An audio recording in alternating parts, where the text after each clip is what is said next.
Magandang araw sa inyo mga chong. So update lang po tayo dito sa alaga naming inahin na dapat ay manganganak po siya noong April 29. Yun po yung due date niya mga chong. Yun ika 114 days niya. Pero hanggang ngayon, bali 117 days na po siya, ay wala pa rin pong senyales na manganganak siya. At ito rin yung isa sa pinoproblema namin mga chong dahil hindi po namaga yung ari niya. Pero kung mapapansin nyo ay makikita po natin na talagang malaki po yung tiyan na itong alaga naming inahin mga chong. At 100% sure po kami na talagang buntis po ito. So paano po namin nasabi na buntis talaga siya mga chong?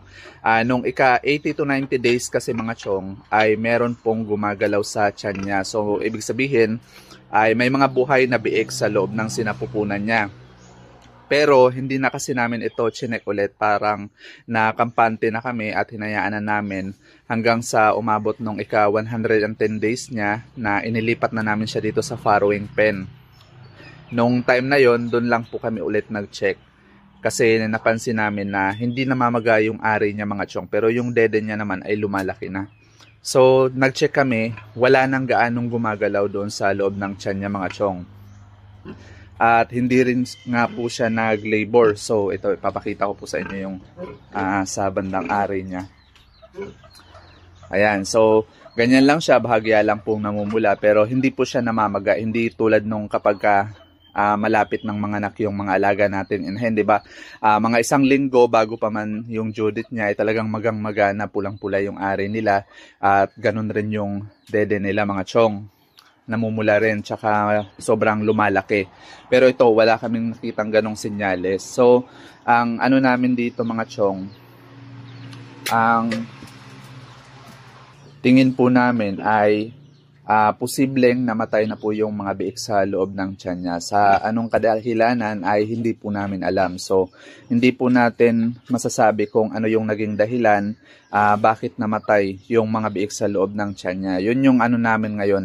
Ang gagawin namin dito mga chong ay tuturukan po natin ito ng Lotalize dahil nasa ika 117 days na siya ngayon. So, tuturukan po natin siya ng Lotalize para kung ano man yung nasa loob ng sinapupunan niya, buhay man o patay yung biik o kung may natitira pa mang buhay doon sa mga biik na ipinagbuntis niya, ang mahalaga ay mailabas niya po yun. Dahil kapag hindi na ilabas ng alaga nating inahin yun mga chong, ay posible po yung maging sanhi ng pagkamatay ng alaga natin inahin dahil mabubulok po yung mga yon doon sa loob ng tiyan niya at pag-uumpisahan po yun ng malalang infection dito sa alaga natin. So, ang gagawin namin dito sa kanya mga chong ay tuturukan natin siya ng Lotalize. Bibili tayo mamaya para maturukan natin, para maiwasan natin na mangyari po yun.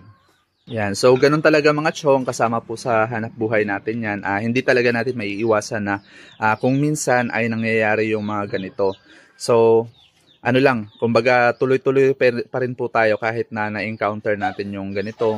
Lugi, talagang lugi. Masasabi natin na napakalaking lugi, lalo na dito sa inahin na ito mga chong dahil pangalawang beses na ito nangyari sa kanya.